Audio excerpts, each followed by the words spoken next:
Hello, and thanks for joining us for our special Chicago Tonight coverage of the Democratic National Convention. I'm Brandis Friedman. Day 2 of the convention is here, and Chicago's own Barack Obama is set to headline. But the former president and former First Lady Michelle Obama aren't the only Illinois Democrats in the spotlight tonight. Governor J.B. Pritzker is also on the list of tonight's speakers. So to begin tonight, we go inside the United Center, where it is getting a little bit louder. Amanda Vinicky is kicking off our coverage there. Hey, Amanda.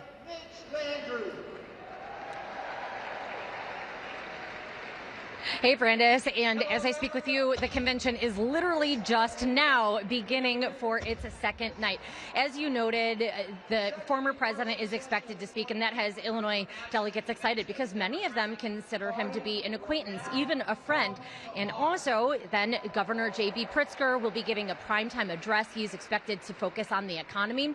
We'll hear from him, as well as State Party Chair, State Representative Lisa Hernandez, during a ceremonial roll call when Illinois is going to be pledging all of its delegates to Kamala Harris. Now, Pritzker's Think Big America also, like a lot of the big donors, has a suite there they can gather, enjoy some food, drinks, watch the speeches with a really good view. Think Big America is the governor's National Political Action Committee dedicated to advancing reproductive rights. He's given a whole lot of his personal fortune to that. It has been 2 years since the Dobbs decision overturned Roe, and Democrats say that it is something that still resonates with voters. Republicans are out for control. They believe that a woman should stay in her place, barefoot, pregnant, with limited options, limited choices, and limited hope for a life of her own choosing. And we're not going to stand for it, are we? Treated as unique, mighty, and worthy. For many people, including elected officials, this is a very personal issue. State Treasurer Mike Frerichs shared something that he's talked about before, and that is that he has a pair of one-year-old twins that were born via IVF. But this morning he told the Illinois delegation something that he says he's never talked about in public before. And that was that when his wife was 4 months pregnant, they learned from a doctor that unfortunately their child was growing without a brain. The physician recommended terminating the pregnancy, but he said 2 hospitals in central Illinois refused to perform an abortion. Because what those hospitals and their boards of directors who made this policy are saying, my wife knew her child, our child, could not survive outside the womb. But they would force her to carry to term for 9 months, deal with all the risks of pregnancy, dealing with the pain of knowing I'm going through all of this, and it will be to bear a stillborn child or one that dies soon afterwards. That is cruel. Assistant House Majority Leader Jahan Gordon Booth says in this regard, this isn't a matter of choice. Abortion is health care. Often forgotten as it relates to abortion care being health care is what happens when a woman finds herself with child, and as much as that child may be wanted, desired, and even prayed for, that child in utero is putting that mother's health at risk. Gordon Booth is from Peoria, where in May a new Planned Parenthood clinic opened after a man admitted to firebombing it last year. Now, while it is clearly their evidence that is a controversial issue, Democrats say that really abortion and reproductive rights should be considered a pocketbook issue as well. No, focus on reproductive rights is the economy. For women to be able to work, for women to be able to take care of our children, for us to be able to put food on the table, reproductive rights and the ability to decide what's best for our bodies is an economic issue. And may we remember. Now, Illinois Democrats often use actual tropical metaphors when talking about Illinois' role in providing abortions. They say that Illinois is an island in the Midwest, an oasis, and increasingly the state is being a place that serves residents from states where abortion bans are in place. Please welcome Joshua. We are very fortunate to have investment from all levels of government in Illinois, which is very rare because Illinois doesn't want to just create conditions for people to come here. It wants to make sure that not only people of means can access them. I pledge allegiance to the flag. The Chicago Abortion Fund, since that Dobbs decision, it has committed more than $7.5 million paying for travel costs and other abortion expenses for those who need to come to Illinois for them. Also this week, during the Democratic National Convention, Planned Parenthood has a mobile clinic. I am told that yesterday 10 vasectomies were performed, and today they were on target to give out abortion pills or medical abortions to 10 patients. By the way, you can also check out an article that we have up online. Illinois Right to Life upset with Cardinal Blaise Cupich for last night giving an invocation here at the Democratic National Convention. The Cardinal didn't talk or touch on abortion, and in fact, he said he previously was a fan of the Dobbs decision, but Right to Life saying that he shouldn't be here at all given abortion's role in the Harris platform. Back to you. Amanda, thanks. And of course, we'll check back in with you later in the program. Now, when Republicans gathered in Milwaukee, we took a detailed look at what it would mean for Chicagoans if Donald Trump wins another term as president. As Democrats gather at the United Center for the second night of their convention, we examine what it'll mean if Kamala Harris wins the White House. Our Heather Sharon joins us now from just outside the United Center. And Heather, you know, it took Mayor Brandon Johnson just an hour to back Vice President Harris after President Joe Biden backed out of the race. Tell us why. Well, for Brandon Johnson, the prospect of another Trump presidency has always posed an existential threat to Chicago and its residents, who, of course, are two-thirds Black and Latino. So if Kamala Harris was President Joe Biden's choice to replace him on the Democratic ticket, then Brandon Johnson said, that's great, let's get behind her. And we heard last night that it's also personal for him. He has a 10-year-old daughter, Brayden, and he knows how powerful it will be for so many Black women and girls in Chicago to see the first Black woman elected president of the United States. Both Johnson and Harris, Heather, belong to the more progressive wing of the Democratic Party. What would that mean for Chicagoans? Well, at a minimum, it means that when Brandon Johnson calls the White House, somebody's going to call him back and at least listen to what he says the city needs. Now, it does not mean that Chicago is going to get a blank check or that the federal government is prepared to swoop in and help the city when it confronts what is sure to be burgeoning crises in the years ahead. But at least, if it is Harris in the White House and not Trump, Brandon Johnson's going to have at least a couple cell phones that he can call in his time of need. At least a couple cell phones, maybe some landlines. After decades, Heather, Chicago is finally on the brink of breaking ground on the extension of the Red Line south to 130th Street. What would a Harris victory mean for that project?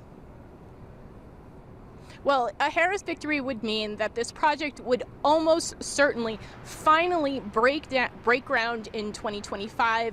This was a project first proposed back in the 1950s by Mayor Richard J. Daley, and it will get off the ground with the assurance of a president, if it's Harris, committed to expanding public transportation options as an equity issue to allow people who live on the far south side to get downtown to the Loop for jobs and other kinds of economic opportunities.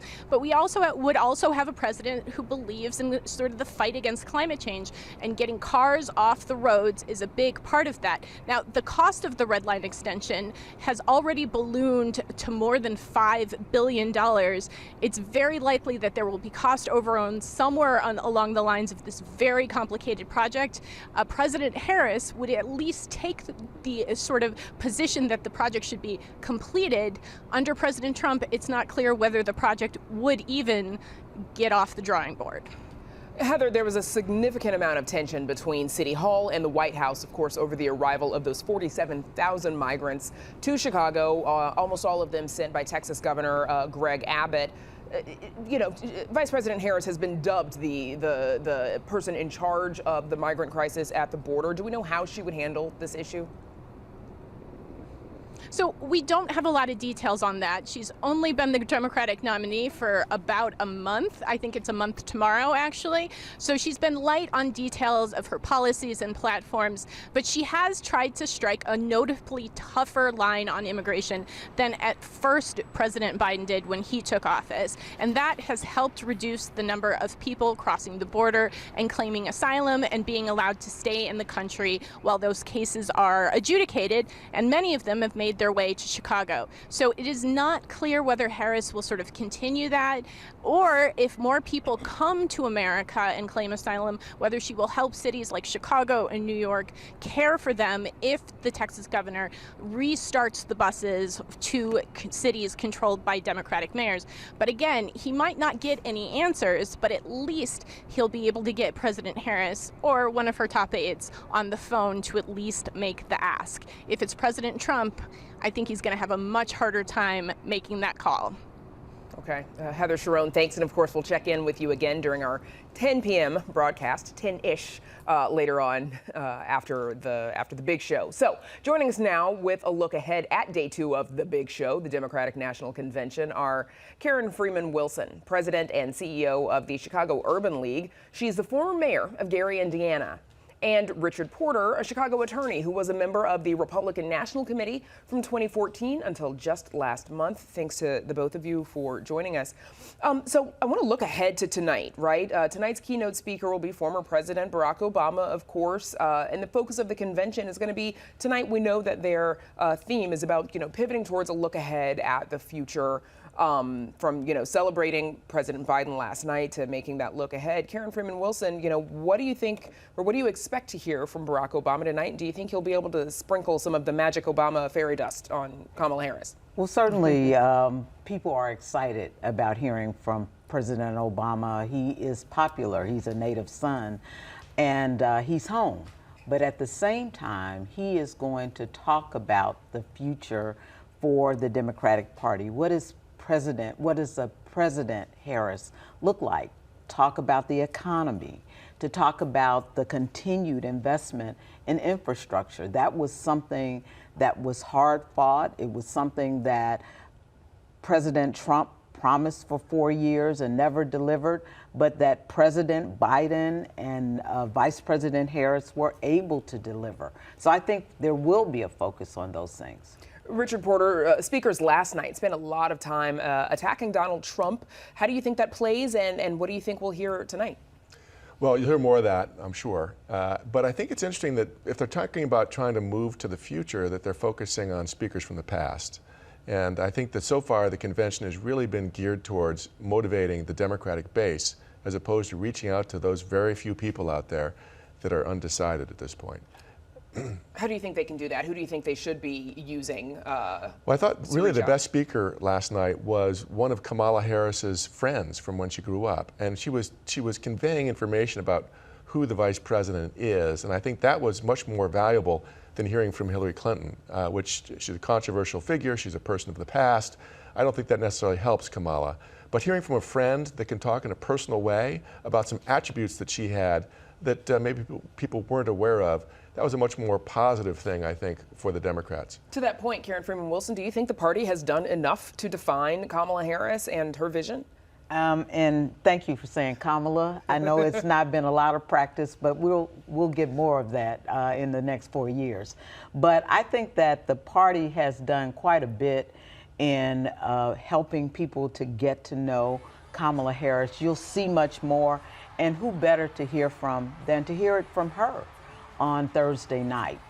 But you'll hear a little bit from each person or from people each night, and I think we'll hear more even tonight. And we also know that we're going to hear from her husband, the current second gentleman, Douglas Emhoff, tonight. Richard Porter, just a few seconds left. What would you like to hear from him about her? Well, I think I'd like to hear personal stories. I think that's going to be the most effective thing. I think if he steers away from policy, it'll be much more effective. And I think as a spokesperson for the Democratic Party, I don't think he's the right guy, but he's a good spokesman for his wife. Okay. Who can say it better than hopefully the person who knows her best? Right. Lots to talk about, of course, and I know that the two of you are sticking around with us, so we appreciate that as well. Richard Porter, Karen Freeman-Wilson, thank you. Thanks. Businesses are hoping to score from having the DNC in town. Reporter Joanna Hernandez spoke to some business owners near the area and tells us more. Joanna. And Brian, there's the businesses that I've been speaking with say that they've been preparing for months, and they're hoping the people who are right now walking into the United Center make it stop in their business. And coconut cold brew. It's now turned into a punchline. My mother she would give us a hard time sometimes, and she would say to us, "I don't know what's wrong with you young people. You think you just fell out of a coconut tree?" The quote has gone viral, and the coconut theme is now generating buzz in Chicago. I saw someone on Twitter say something, and it was retweeted about like whoever's near the convention should be doing coconut juice. I was like, you're right. Froth is a cocktail-inspired coffee shop in the West Loop, just a 12-minute walk from the United Center. Owner Michael Salvatore is hoping to get foot traffic from the DNC and says they're serving up a special cold brew and coconuts all week. We only get a week, of this, so we want to really showcase what we can do and who we are and celebrate our staff and the people here in Chicago. Right next to the United Center, Mexican restaurant Taqueria Rey del Taco has been bracing for this week's impact. The owner actually went out that same week and he bought a grill so they could have like a fast taco stand and burrito stand right away so people can get in and out. The family-run business is by the vehicle security checkpoint, a high-traffic area that Carla Franco says the staff is excited to experience. We've had people from California, from Michigan too, and then they're just saying that they're just coming in like to help out around, or even the workers too, like the security, they've also came in too. And we couldn't leave the area without stopping at the famous Billy Goat Tavern along Madison Street. What else should people try here, the newcomers who are not from Chicago? Of course, cheeseburger. Owner Paul Cianes says they opened this location a year before the 1996 Democratic National Convention. Just don't have the memory about it, but... I was going to ask you that. Do you remember what it was like? No, but we, I think we'll be ready. We do a lot of high-volume events. We have a lot of the United Center events, the Bulls and Blackhawks, concerts. So we are ready to handle crowds. The Chicago staple is known to be a political hotspot. Take one look at the wall, and it will take you through memory lane. We've had presidents, we've had, from both sides come in. So, I think it's a good representation of the city to be a Billy Goat, and, we hope that people from all over the nation can come and experience it. You guys want to eat? And since 2008, Billy Goat has been serving a burger they call the Obama Burger, which is a combination of lunch and breakfast. At that time, Obama was running for president and the staff were frequent customers, so they created that burger. And since the Obamas are in town, the owners are hoping they make a stop with Kamala. I mean, how cool would that be, Brandis? Reporting outside the United Center, I send it back to you, Brandis. It looks delicious, Joanna. Either way. All right, thank you. And after the break, we go back inside the United Center to talk with Congressman Raja Krishnamurthy right after this. Stick around. Chicago Tonight is made possible in part by the Alexandra and John Nichols family, the Jim and Kay Mabee family, the Polk Brothers Foundation, and the support of these donors.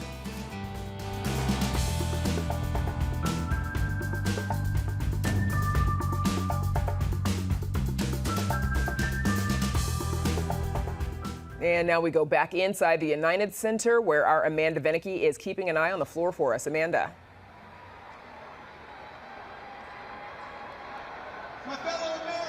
Yes, I am. I'm joined by U.S. Representative Raja Krishnamurthy. Thanks so much for joining us. What does it mean to you? You, I believe, were born in Delhi. What does it mean to have a presidential candidate who is of Indian heritage? Oh, it's so exciting. It's a moment of pride for all Indian Americans. It turns out that her family hails from the exact same part of India that mine does.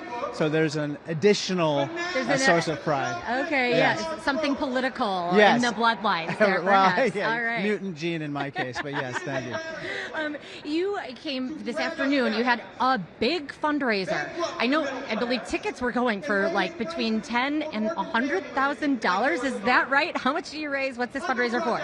Well, people really want to take back the House. They want to make leader Hakeem Jeffries, Speaker Hakeem Jeffries. And so we raised, I think, more than $2 million, a record amount for the DCCC at an event in Chicago. But it was like a United Nations type of scene in terms of the diversity of the audience. Everybody wants this to happen. What's at stake for the House? Look, I think we saw what happens when there's Republican control of the House. You have regular targeting of LGBTQ people. You have regular targeting of reproductive freedoms. And then you have all this nonsense where instead of dealing with everyday issues that people care about, they're dealing with like what type of stoves should be in your household. I mean, this is kind of the nonsense that, we don't want to be kind of working on when there's so many pressing issues. What faith do you have?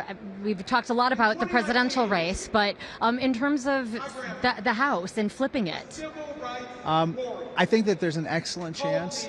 I think that it's going to happen, but obviously we have to work extremely hard in the remaining 77 days. People joke it's 154 if you don't sleep. We can all sleep on November 6th, but the honest truth is that it's going to be a challenge. But Kamala Harris being at the top of the ticket makes a huge difference in terms of mobilization. Helps versus had President Biden remained there?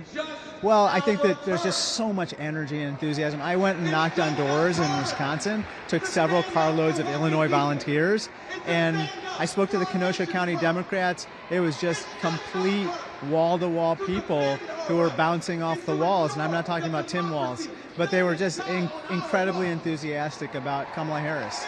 Am I right, just to be clear, by the way, those tickets, am I right that it was $10,000 to $100,000? It was not cheap. It was not cheap.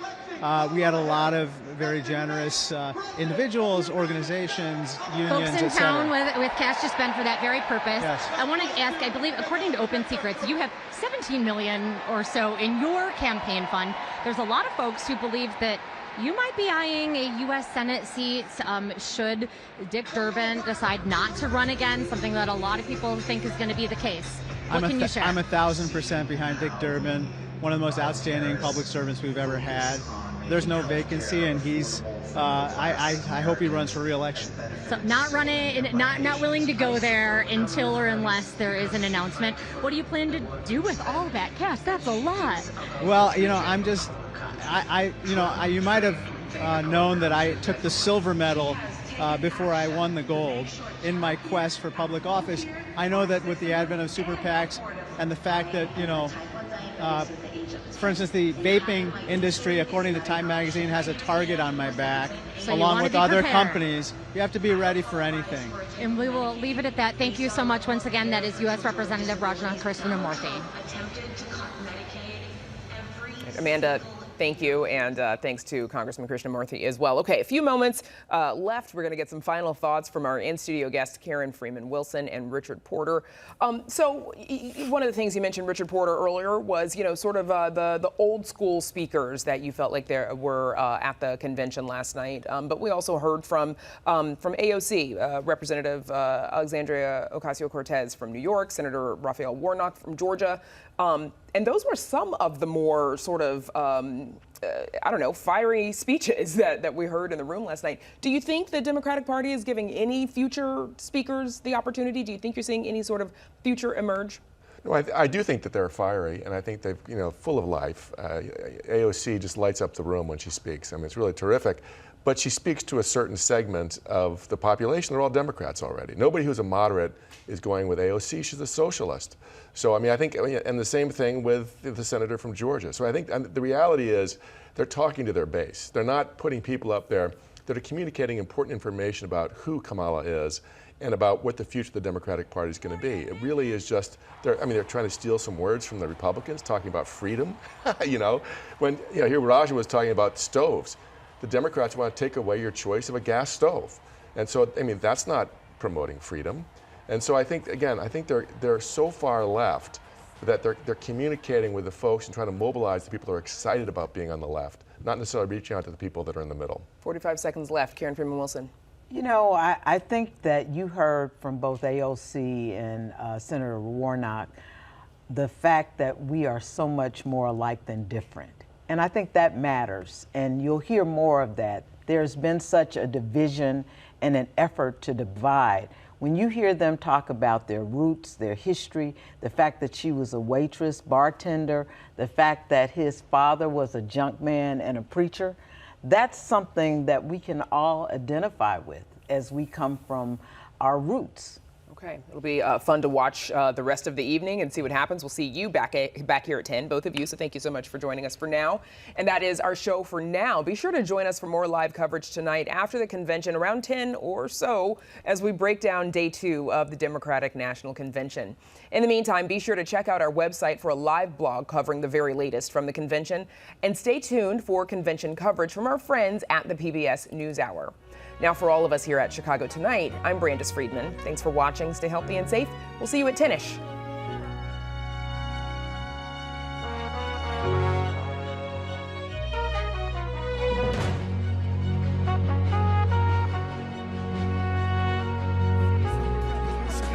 Evolution's very necessary. Total search for a savior. Fortunate, I had a chance to raise her. In the days of the unknown, I'm fortunate to come home to blocks we fought and struggled. Fortunate the Lord put me on the path. Use the microphone for a rhyme and a staff. Fortunate, yo, we got the golden parents. Be fortunate, y'all. For Kamala Harris, yo, be fortunate. Yo, the mama's in the air. Yo, can you feel it out there?